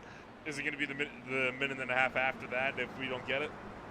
Nope. I'm calling it quits at 90 seconds. So give me until 28:10. Give me until 28:10, and we can call it. All right. I'll put you up to that. What are we wagering? Our pay for tonight. I get paid more than you do. I don't think I like that idea very much. Well, you gotta play the odds. What are the odds that it comes out in the next minute and a half?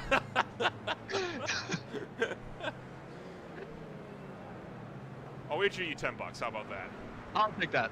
All right, $10 wager. Got to 60 seconds. It's got to go. We gave you till 28:10, and that yellow flag has got to come out.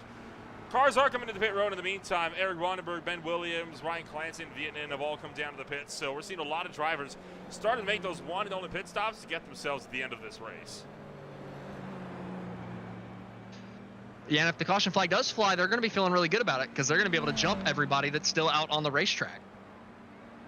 Everybody else will have to come down pit road, and they can just jump them under the yellow flag. So if I'm looking at it in the next 30 seconds, then these guys are going to be pretty happy.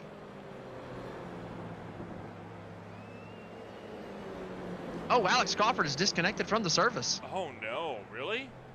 Yeah. Oh dear. Crawford, I don't think he entered pit road, and I think his race just wasn't going quite his way. Decided. Wow, I owe you $10. I owe you $10. 4 seconds to spare, and you called it. I'm laughing so hard right now, my mic can't pick it up. All right, you're gonna have an extra $10 onto your paycheck tonight. I can't believe that. I thought I was done and dusted. Well, let it be known that I am a man of my words. So. Okay, well, I have to be completely honest then. I have to be completely honest. I accidentally joined the session as a participant, and there's a little thing that pops up that says pits closing in 6, 5, 3, 2, 1. And so I was like, oh, that probably means a caution flag's coming out soon. So everybody that's racing actually does get a little bit of a heads up. I don't know if that's the case. If it is the case, then the bet is null. But we'll have to ask him afterwards if that's actually what that means. Well, you would think. I told the truth. I told the truth afterwards. So it's not swindling. But like I said, if it doesn't mean anything, you're not wrong. If it does, we gotta ask him. If it doesn't mean anything, then I do get the $10.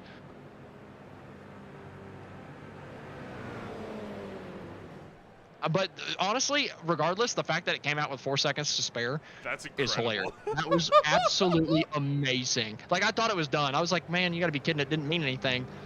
And then, lo and behold, it meant, like, Yellow flag is out. 26.5 minutes are left on the docket. When we return, it is the rest of this race on Green Flag TV.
Racing isn't easy, but experiencing it is. iRacing puts you in the driver's seat with the industry's leading sim racing game. Drive on laser scan replicas of the greatest racing circuits from around the world. Go head-to-head against other drivers chosen by skill-based matchmaking to ensure competitive racing at every level. Compete across all your favorite series. in officially licensed cars engineered to deliver the most accurate driving experience possible.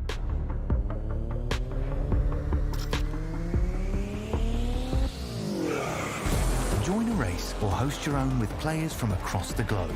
Race against the computer or in a league with friends. Feel the thrill behind the wheel. Visit iRacing.com.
And to the Beer League's biggest conundrum.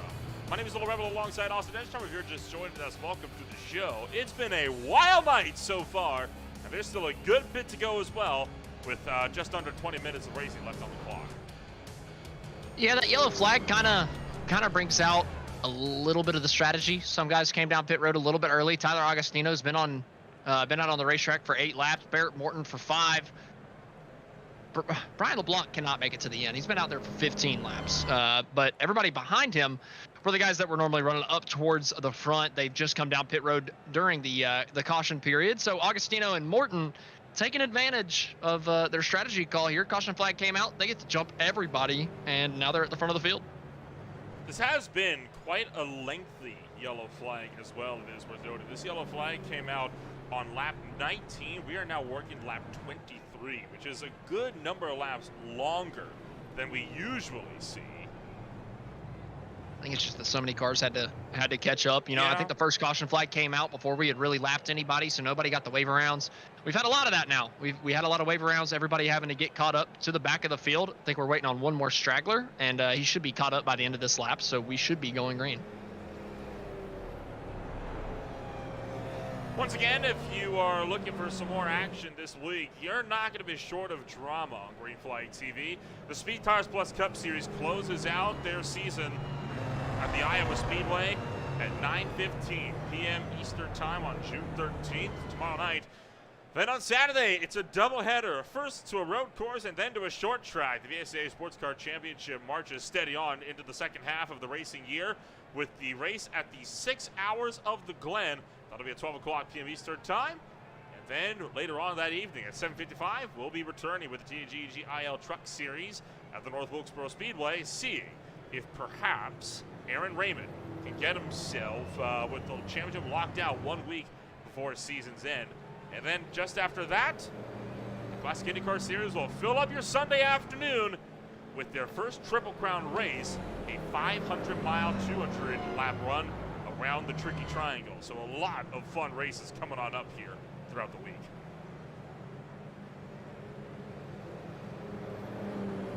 Yeah, this is gonna be a lot this week, to say the least. We got a lot coming up on Green Flag TV. A lot to keep you guys entertained. Saturday, I know I said it in the pre-race or earlier on, maybe during the heat, but man, that Watkins Glen race is getting me excited. Cannot wait to get the 6 hours of the Glen underway and kicked off. It's going to be a full day affair. I mean, it's going to be so great to watch. The boot layout, obviously, at Watkins Glen for the sports cars. Going to be interesting to see those guys get around there, and I'm sure they're going to be putting on a heck of a show here this Saturday.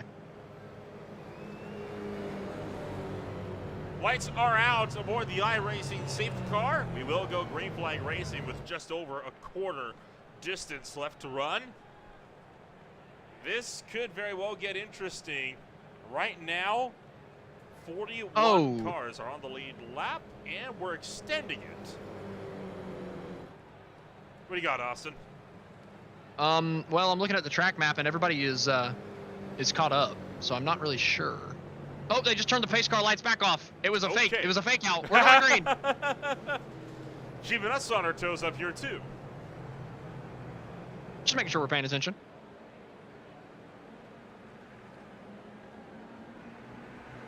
We are Green Flag Racing, 15 minutes to go. Tyler Augustino trying to get away from Barrett Morton and Brian LeBlanc behind. 3 wide. That's not a good jump for Augustino. Barrett Morton is all over the gearbox, coming down into the corner. The gearbox coming all over the back bumper, coming down into turn number 1, and they are spreading out right behind him. Castro, who's been in the lead of the race, trying to get it all back, coming down to the first corner side by side, losing out for now, just having to cycle back to 4th, and we're single file until we get to a 5th place battle. Right now, Giovanni Romano trying to make a run on Matthew Dupuis for 5th. Couldn't quite get there. Dupuis hangs on to that number 5 spot. Up and over the rise towards the Ducati turn. Whoa, look out behind. Bueller into the wall. Collects Josh Freed. Jason Lee scrambles through, and somehow more aren't collected.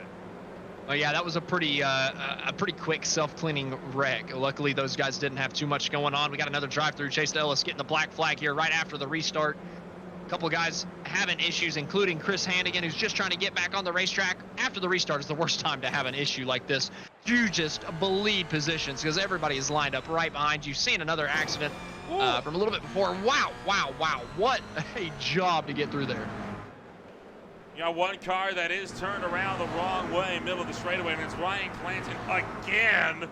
Stopped in the middle of Seaside Way. Double file for a lot of spots. In the meantime, driving it in deep, and it is towards that hairpin. Yeah, I don't think that this one's going to be settled until the checkered flag flies. The front is starting to spread apart a little bit, but I got to think Jeremy Castro, Matthew Dupuis, a couple of these guys that have come down pit road recently that were up towards the front before the caution flag flew. I think they're going to get up here and at least give Tyler Augustino a fight. Barrett Morton trying to run him down too. Looking at Hannigan, he was just involved in something. Now he's kind of the aggressor, getting stuck. And oh man, about the slowest half rollover you're ever going to see. They're still trying to roll it over. No. And finally it does. I think that was Combs. Was it really John Combs? He had such a good run going, looking like he could have won this thing. I hope it was. Oh my goodness. What heartbreak for Combs. This is on board with that machine. And I mean, just tips up and into the wall. He gets some help around, and then eventually up and over. These beer league races just change so quickly, man. I mean, there is just, you know what it was? The pit road was closed, and a couple of the leaders, I think, were running out of gas, and they came down pit road. That's why John Combs is so far back in the field. I think that they had to start at the back.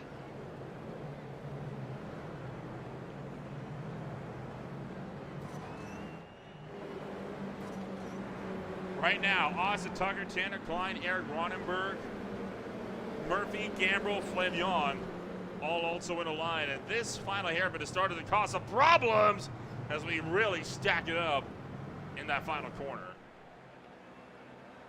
they're stacking it up a little bit further back, but up towards the front, Tyler Agostino is gapping Barrett Morton, putting a good distance between himself and the 6. Stretching it out, really making that strategy work. I mean, Castro is hung up behind Morton, not able to get by him and hunt down, or at least mount a charge to hunt down Tyler Agostino. And, well, Tyler's just pulling away. Agostino out by 2 seconds and not showing signs of slowing down. Why would he? He's way out in front. No reason to start slowing down, especially since he is good to go to the end of this race. Further behind, Alexander Hammonds tried to make an attack down the inside of Top Adol, but couldn't quite get there. Still a lot of battling throughout the pack. A couple cars going side by side. Purcell involved, losing out on that spot. Austin Tucker now looking to his outside, coming down into the 90-degree right, but I don't think that he's going to get it done around the outside. But Purcell goes really, really shallow, allowing Tucker to have a wide sweeping run and keeps the momentum, and they're crashing further back.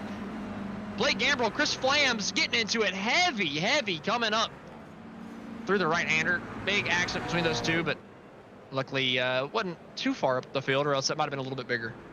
Yeah, a couple cars getting squeezed into the wall there, coming off of that corner onto Seaside Way. Whoa, we got one around. That's Top Adol that has spun around, and now side by side through the hairpin almost never works, but they're able to make it work.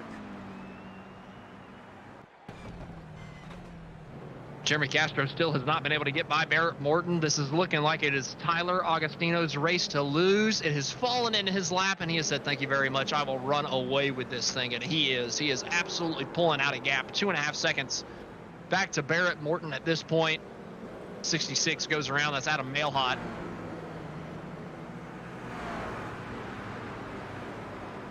Barrett Morton doing his darndest. He is trying to see if he can hang on to a second place finish. This would be his best finish in his beer league career to date, and his first ever podium with the series as well. So Morton really seeing what he can do to try to see if he can put that car up and onto a solid second place.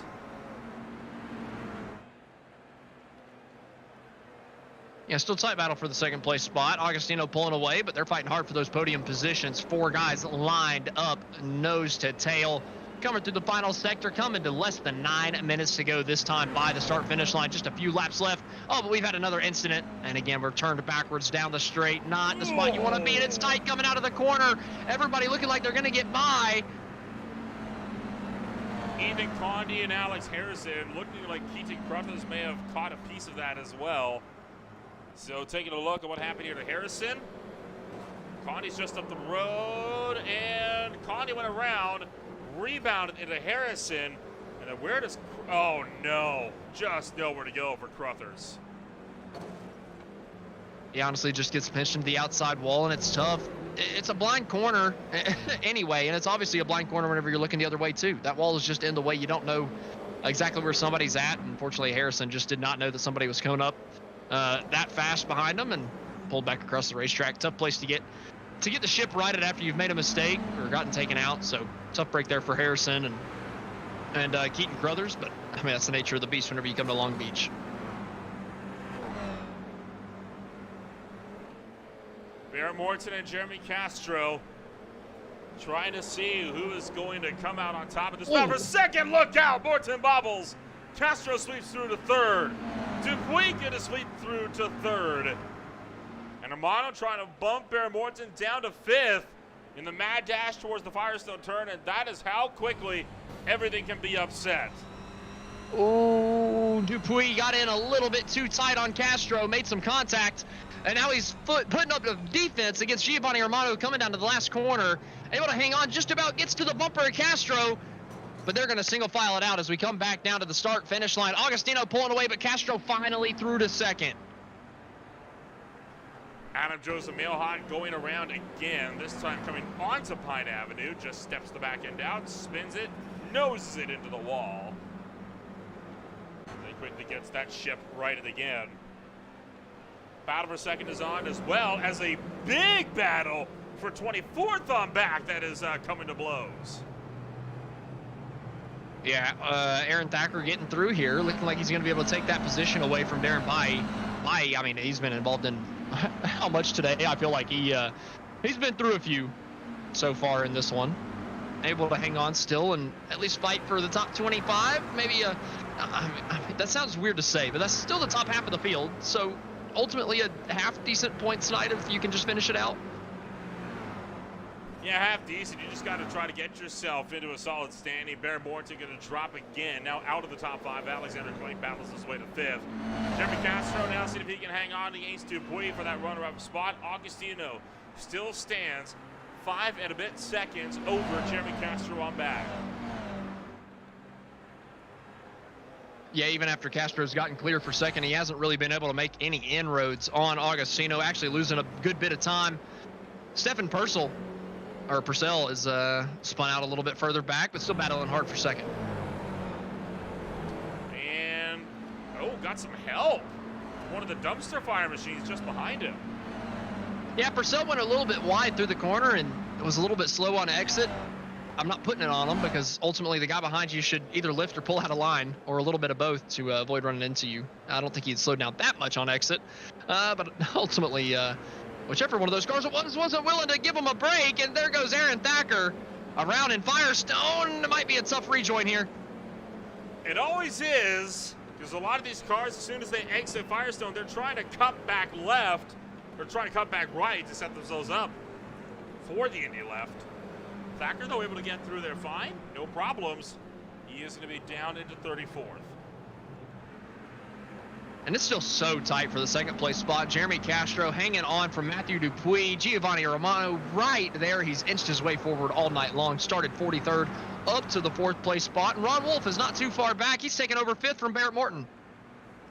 And all of this with just 5 minutes left to go. Time is running out. If these guys want to try to get themselves with some last-minute glory here in the Beer League's biggest conundrum, it has been a conundrum here this afternoon. Klein given a drive-through penalty. That is Tanner Klein in the 63. Yeah, seeing him spun backwards here. Coming out of the fountain section. And does he get run over too? He does. That sucks. That's a drive-through penalty that's not even his fault. Well, you got to imagine some of those X's were probably his fault. I know, but the ones that pushed him over weren't.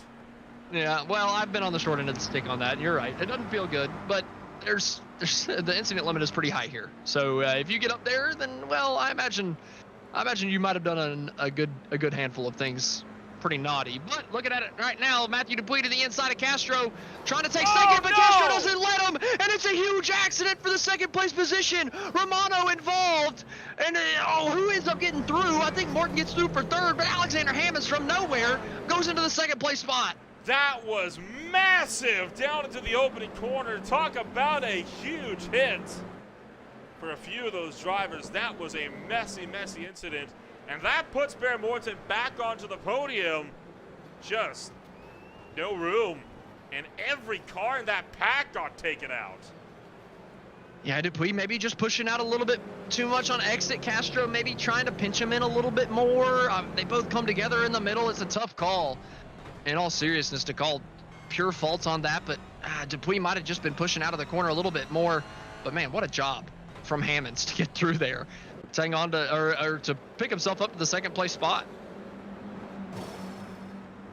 Quite a few drivers really flirting with that outside wall to the point where we're hearing crash effects even when nobody's hitting the wall. That is how close they are getting. For the most part, a lot of the battles started to break up to about 6-7 tenths of a second. I don't think we're going to be seeing too much of the way of major position swaps from here to the end. Yeah, I think that that explosion that we just witnessed down into turn number 1 might have killed our podium fight.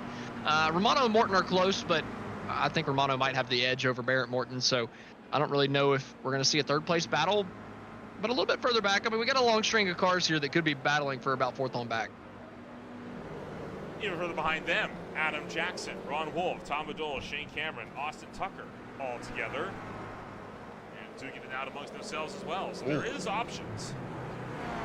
Dupuis has just absolutely mugged Josh Freed through the fountain section. Around the outside, just took his candy, man. I mean, what a move from Dupuis. Kind of righting the wrongs from the last time around. I mean, he just put himself up with a heck of a move. Oh, no Pinching him off kidding. just a little bit of contact, able to keep the momentum around. I mean, it's the outside of the fountain. How in the hell are you keeping up your momentum that well?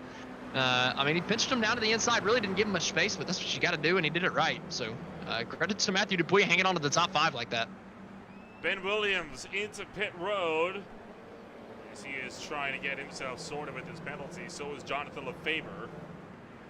Under 2 minutes to go. We're starting the final lap. We sure are. White flag is in the air.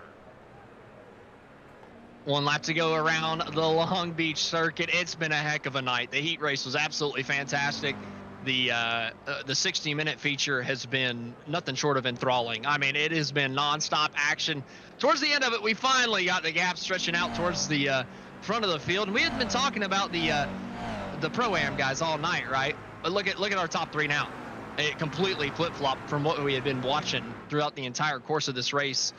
The top guys always seem to find their way to the top coming to the end of this thing. And Giovanni Romano somehow getting up into the mix. He made the pass on Bear Morton for that number 3 spot. So Romano looking to go for yet another podium with only a few seconds left on the clock. Coming up to the last half of a lap, Romano maybe trying to get one more position. He really cut that corner tight, flirting with disaster, flirting with the slowdown penalty, but instead he's on the charge up to the 2nd place position, trying to take it away from Alexander Hamilton. Further back, Matthew Dupuis looking to the inside of Barrett Morton. That move's not on, but it might be in the last couple of corners of this thing. Matthew Dupuis keeping him honest there for 4th. Sure is, trying to keep him honest. There's also battles further down the field as drivers trying to set themselves up for Pine Avenue in the form of Jackson, Cameron, Tucker, and Ronenberg. Meanwhile, Tyler Augustino battling his way up and in towards the final corners.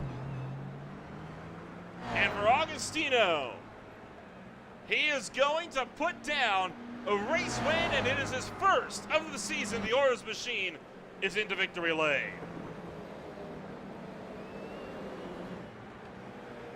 Barrett Morton hangs on for that 4th place finish over Matthew Dupuis. Dupuis just couldn't do anything through the last sector of the racetrack. Couple more positions getting sorted out here. Austin Tucker looking to the inside, trying to pick up one more place at the very end of this thing, and Tucker's going to pick it up over Eric Ronenberg. Ronenberg tries to get the run back to the inside. Can he get it back? Trying to get there, drag race, not quite, comes up just short. But what a battle for these guys, and now the party can truly commence. Are they headed for the fountain? Oh, there's still some heavy battling. Greg Beckman and Evan Campbell are going at it. Sorry, Greg Beckman and Scott Fleming through the last couple of corners. Door banging hard through the last corner, and it looks like it's going to be Scott Fleming. I mean, they were trading blows back and forth through the last sector. Catching right the tail end of that one. The Napa Auto Parts machine shoving his way through, picks up 21st. I believe this is another battle that's yet to be decided between Lefebvre and Klein. We're going to get a little bit more argy-bargy coming through here, or is it all said and done? Lefebvre trying to make it work, trying to hang on to the position. This is for the last couple spots on the lead lap, 31st, 32nd. Jonathan Lefebvre and Tanner Klein coming through the last corner, and it looks like it's going to be Lefebvre to hang on. Yeah, just not able to get around over Tanner Klein. Couldn't find the opening. There is your race leader right in the background, Tyler Augustino. So these will be the last cars that come across the line.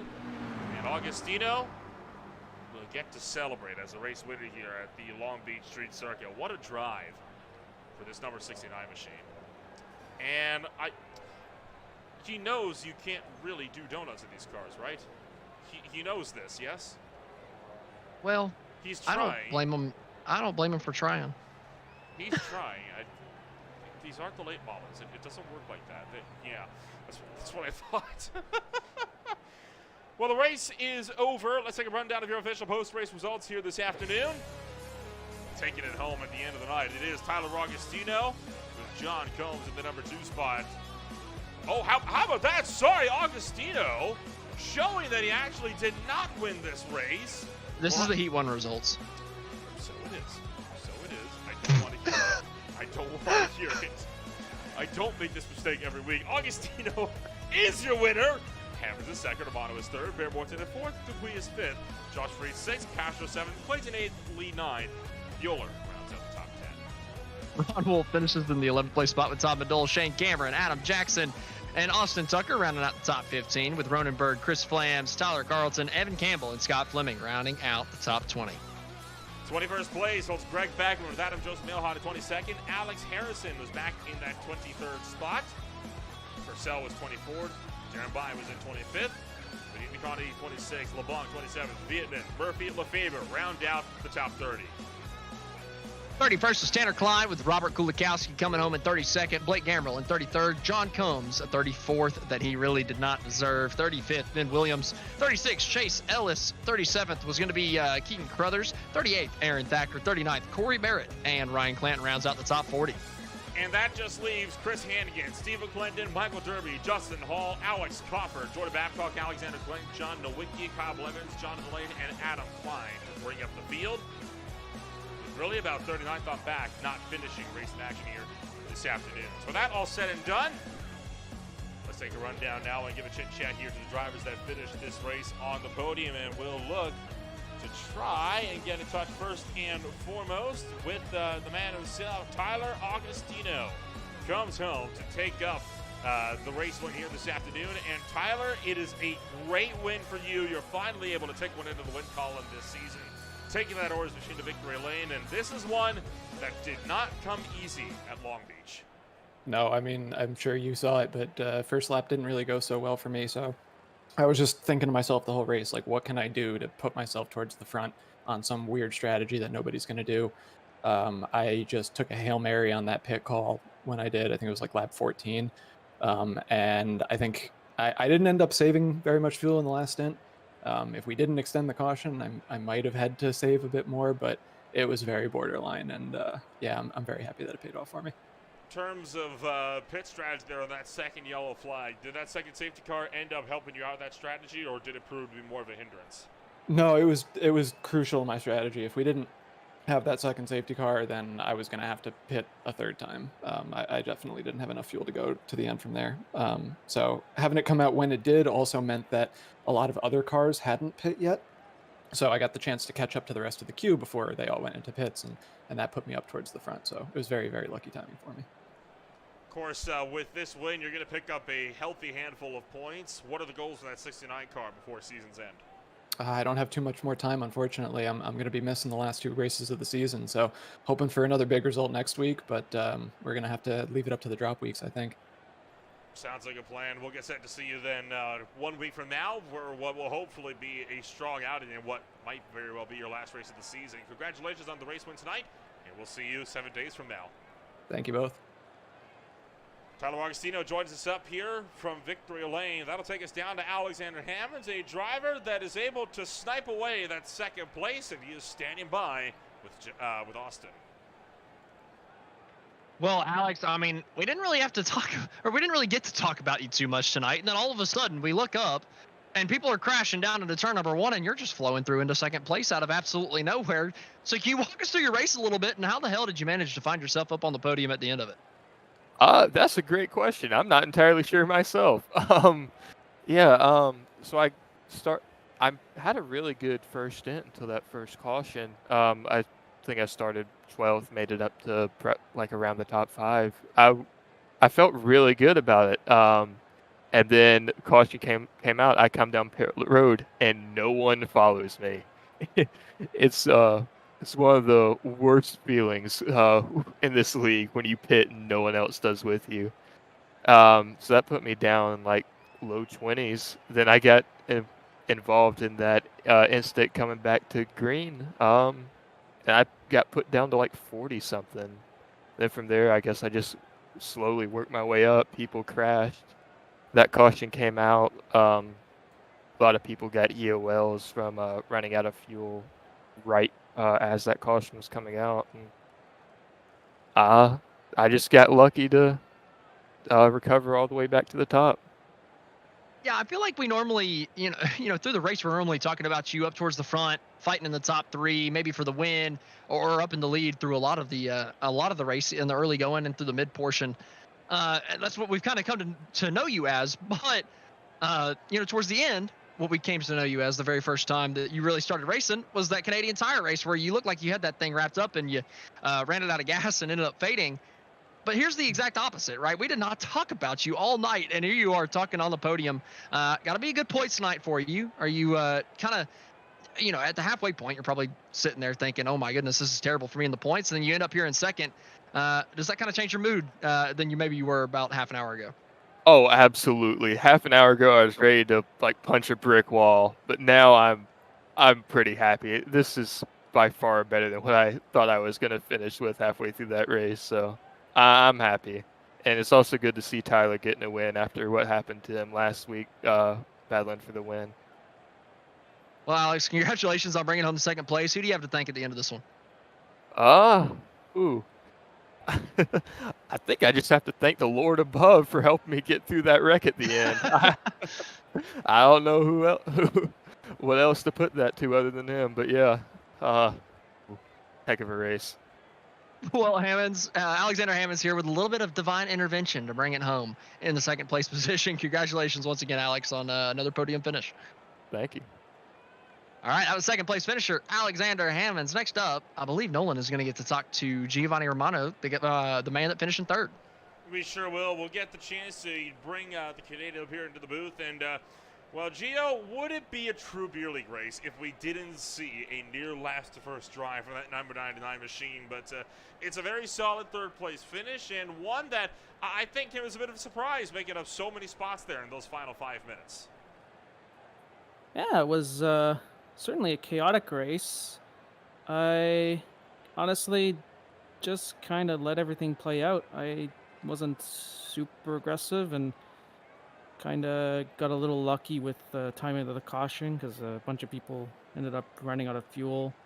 So I got some free spots from that and hung it out at the end. And there's some drama there in the first corner, and somehow survived it, and came out in third. It was a very solid move for you to be able to put that 99 machine up and in towards that third place run. And I mean, points wise, it's big for you in the championship. You were able to move up 8 spots after last week's result. Do you think a title run is back on the cards for you? Hold on, let's look at the points. Can I find them real quick? Let's look at the points. I haven't looked at them. Driver standings. I'm in third. How did that happen? Oh, you're right. You tell me. I'm pretty sure last time I looked, that was way lower than that. I'm like, oh, it's over. Yeah. So, yeah, I guess by these standards, yeah, sure. I guess it's game on at the moment. So that's said and done. Once next week's race is going to be announced, is there any prep work going into that, or is it just show up on race day and do what you can do? Well, lately, so most seasons it would be just show up on race day, but lately we've been doing practice races on Monday, and we usually get 20-ish people showing up, and it's usually pretty fun. So I usually hop in just for the race for those. So I'd say those races 20 minutes, 20 minutes of prep work. So yeah, a lot of work. All right, well, we'll get set to see you then in a week, and we'll see if you can continue that drive towards another championship for the first time in a couple seasons. Congratulations on that third place. We'll see you next week. Thank you. Giovanni Romano brings it home in the number 3 spot, and that is going to do it for interviews, and that is going to do it for this race here this afternoon. What a wild show, as it so often is, Austin. I mean, this race is, I think, going to go down as one of the wildest Long Beach races this league has ever seen. It's the beer league, baby. Every single Wednesday we come out here, they put on a heck of a show. It doesn't matter where we go, but whenever you put them on a racetrack like this, you know you're going to get a heck of a race. And we got one tonight. We got good, hard racing up towards the front of the field. Finally got spread out after the 50-minute mark, but man, the first 50 minutes, you had no idea who the heck was going to come home with this thing. Just hard racing all throughout. Can't wait to see where we're going to go racing next week. It'll be a wild race when we go racing next week, and it's going to be a very wild race as well this Thursday night with the Speed Tires Plus Cup Series seeing their championship go down to the final race. Jason Garcia's seen if he can't hold on for that points lead. And then don't forget to tune in on Saturday, where Austin and I will be bringing you a bit of a racing extravaganza with the VSCA Sports Car Championship. First kicking off today with the 6 Hours of the Glen, and then the TNGG IL Truck Series coming back on Saturday night to North Wilkesboro Speedway for the penultimate race of the season. If you want to find out more about who we are and what we can offer you, check us out today at www.greenflagtv.com. We'll see where things are going to be at next week with the Beer League.